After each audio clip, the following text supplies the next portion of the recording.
Pessoal, bom dia, boa tarde, boa noite. Vamos continuar nosso curso de Direito Constitucional para tratar de um ponto muito importante e que merece, portanto, ser analisado, que diz respeito à extradição. A extradição ela está prevista nos incisos 51, uma boa ideia, e 52 do artigo 5º da Constituição, e é regulamentada também pela nova Lei de Migrações, a Lei 13.455 de 2017. É um tema que a gente já talvez em alguma medida tocou lá em Direitos Humanos e é um tema que também tem interseção com o direito internacional público. A gente vai ver inclusive que a extradição opera-se seja por tratado internacional, quer seja por acordo de reciprocidade entre os Estados. A primeira coisa que a gente tem que ter em mente, portanto, são as disposições constitucionais que tratam da matéria. O inciso 51 prevê que nenhum brasileiro será extraditado. Quem tiver aí com material pode acrescentar, ou com a Constituição, que nenhum brasileiro nato será extraditado.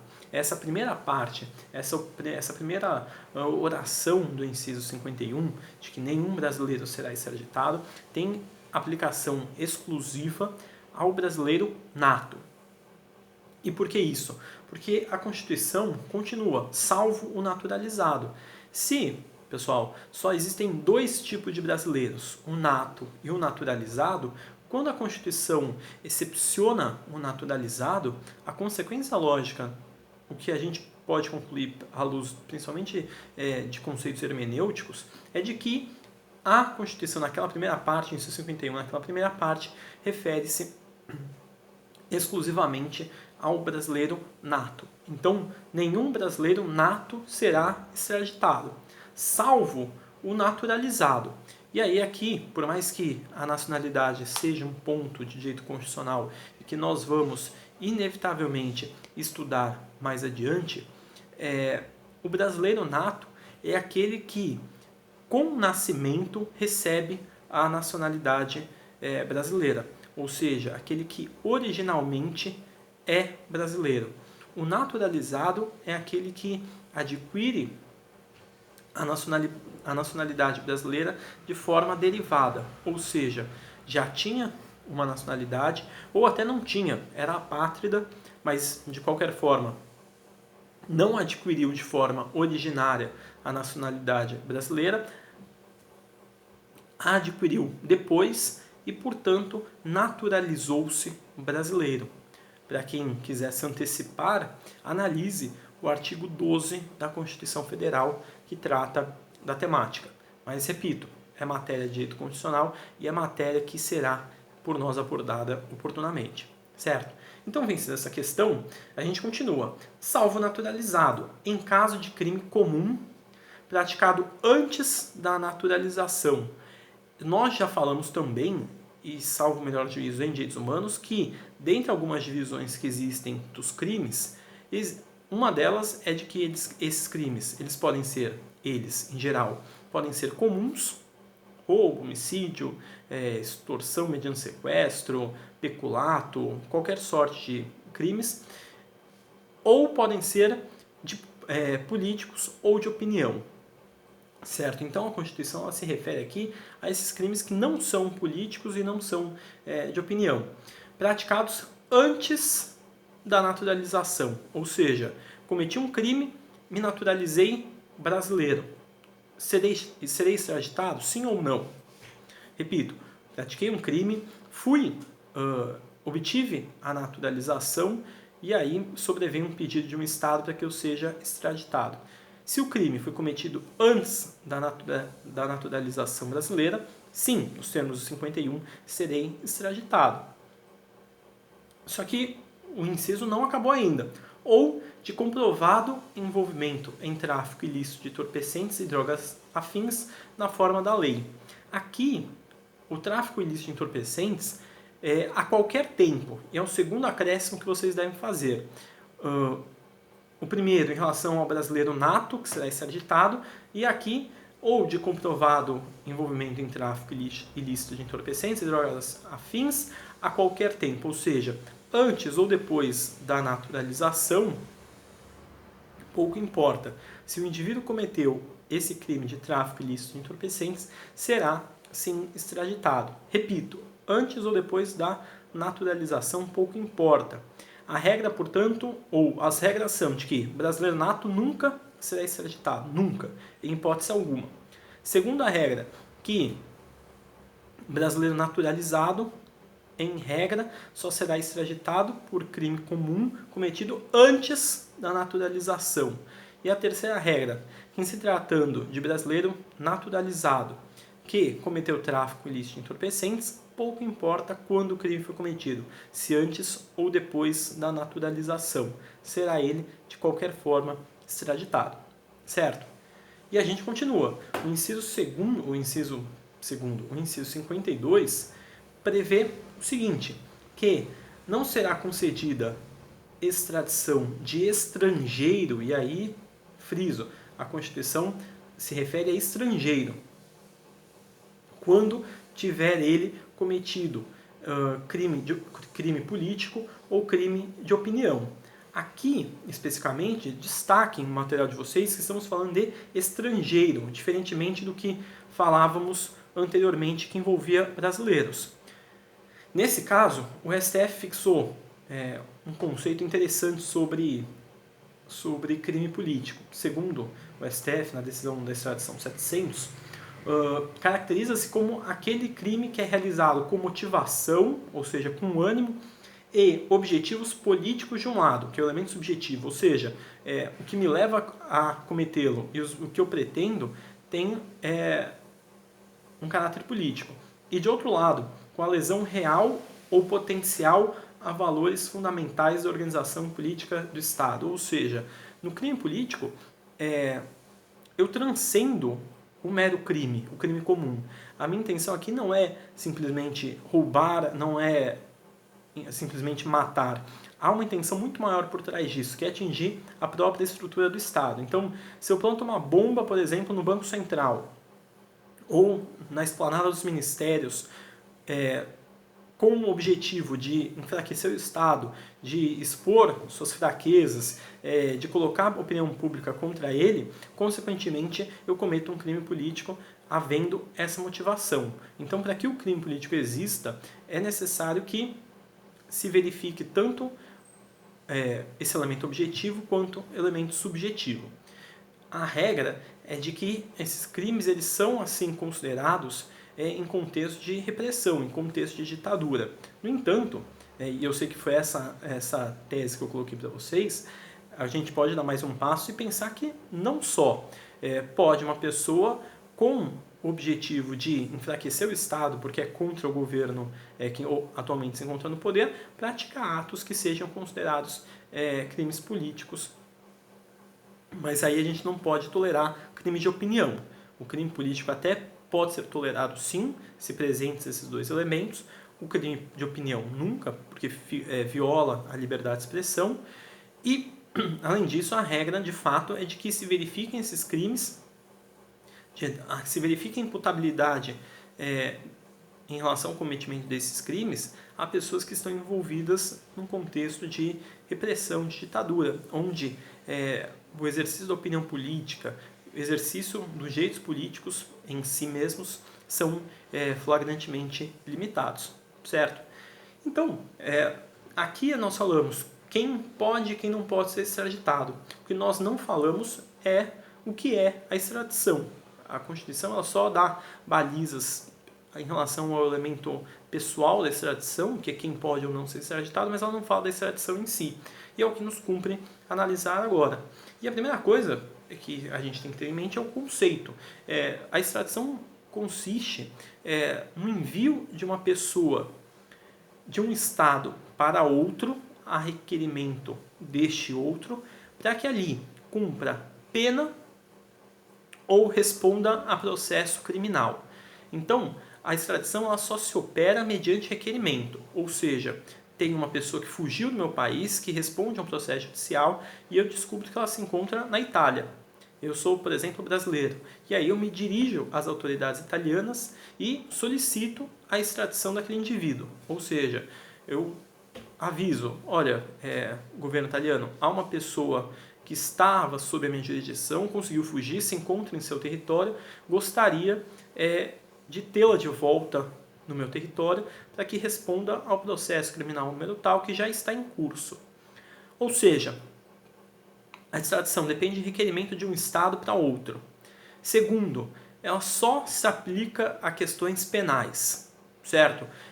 A pessoa deve estar respondendo processo penal ou deve ter pena de origem criminal a ser cumprida. E, consequentemente, cabe ao Estado que recebe a solicitação, que recebe o requerimento, analisar se requisitos estão sendo cumpridos ou não.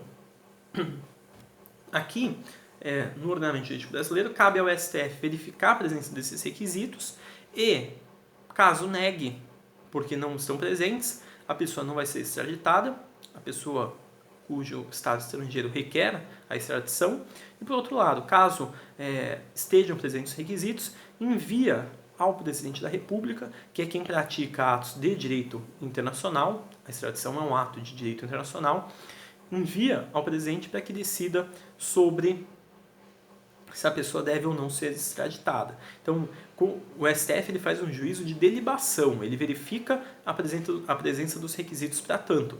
Se não presentes os requisitos, a pessoa não pode ser extraditada de forma alguma. Se presentes, aí esse caso é enviado ao Presidente da República e cabe a ele decidir pela extradição ou não, conforme exclusivamente a sua vontade, porque, sobretudo, a extradição é um ato de soberania, que deve ser exercida com cautela, sobretudo porque decorre normalmente de acordo internacional celebrado entre os Estados. Esse pedido que um Estado estrangeiro faz a outro decorre, sobretudo, de um acordo de vontades, ou seja, ou há um tratado internacional entre o Estado requerente e o Estado requerido, a fim de regular eventuais extradições entre aqueles Estados, ou seja, o tratado ele é bilateral e para tratar exclusivamente de extradição, ou, não havendo o tratado bilateral, há uma promessa de reciprocidade. O Estado requerente compromete-se a, num outro caso idêntico, só que inverso, ou seja, se o caso é com o Azerbaijão, se o Azerbaijão solicita a extradição de uma pessoa aqui para o Brasil e não há o tratado bilateral, aquele Estado se compromete. Se o Brasil um dia quiser que alguém seja extraditado àquele país, em conceder a extradição. Então, deve haver uma base jurídica para que se opere a extradição, seja ela um tratado internacional bilateral entre o Estado requerente e o requerido, ou, caso não haja esse tratado, a promessa de reciprocidade, de que atuará aquele Estado requerente numa outra oportunidade como requerido, de forma recíproca com o Estado a priori requerido e no futuro requerente, certo? Esse é o primeiro requisito que a gente tem que ter em mente, que é para que minimamente se discuta a possibilidade de extradição. Não havendo tratado, não havendo promessa de reciprocidade, não há como se falar em extradição de uma pessoa. Vencida essa questão, que a gente pode até tratar como preliminar, cabe analisarmos os requisitos constitucionais para que ela ocorra. Primeiro, como nós já falamos, na verdade, o extraditando não pode ser brasileiro nato. Se naturalizado, o crime tem que ser cometido antes da naturalização e, em caso de comprovado envolvimento em tráfico de entorpecentes, pode ser a qualquer tempo, ainda que brasileiro naturalizado. Não bastasse, o crime também não pode ser político ou de opinião, na forma do inciso 52. Além de todos esses, deve ter havido respeito ao devido processo legal no Estado requerente, quando o processo estiver em curso ou já estiver sido concluído e a pessoa objeto da extradição deve ainda cumprir pena no Estado requerente. É o que fixou o STF na extradição 633 de relatoria do ministro Celso de Mello. E, igualmente, deve haver a promessa de comutação de pena. Se, eventualmente, a pena que o Estado requerente for aplicar for de caráter corporal, que envolve, por exemplo, algo que se assemelha à tortura, de morte ou caráter perpétuo, deve o Estado comprometer-se a aplicar a pena máxima aceita no ordenamento jurídico, que passou a ser de 40 anos de reclusão, pena privativa de liberdade, certo? Esses requisitos eles são de caráter tido pela doutrina e pelo STF como de caráter constitucional. Existem ainda outros requisitos. Esses outros requisitos eles podem derivar do tratado internacional havido entre as partes, e aí devemos nos ater às regras do tratado, ou à lei de migrações, caso decorrente de promessa de reciprocidade. De qualquer forma, esses requisitos legais que a gente vai analisar, eles estão de acordo, inevitavelmente, com a praxe internacional, ou seja, são requisitos que normalmente a gente verifica em tratados internacionais de extradição. O primeiro deles, que a extradição trate exclusivamente e que a pessoa, quando for retornar ao país que requer extradição, que ela seja julgada ou cumpra a pena exclusivamente por aqueles crimes indicados no pedido de extradição. Se o pedido de extradição foi para cumprir pena de 10 anos, não pelo crime X, chegando naquele país não pode a pessoa ter que cumprir mais 15 anos pelo crime Y.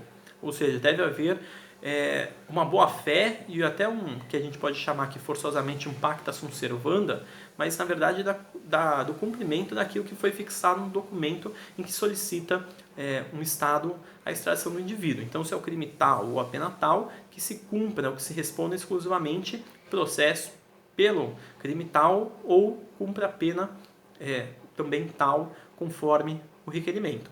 Além disso, a dupla tipicidade e a dupla punibilidade. Os crimes eles devem ser assim considerados nos dois estados e nos dois estados devem ser igualmente puníveis. Esse é um caso interessante, que, especialmente questão da punibilidade, que a gente vai deixar para ver ao final, um caso que eu deixei para vocês do Supremo Tribunal Federal.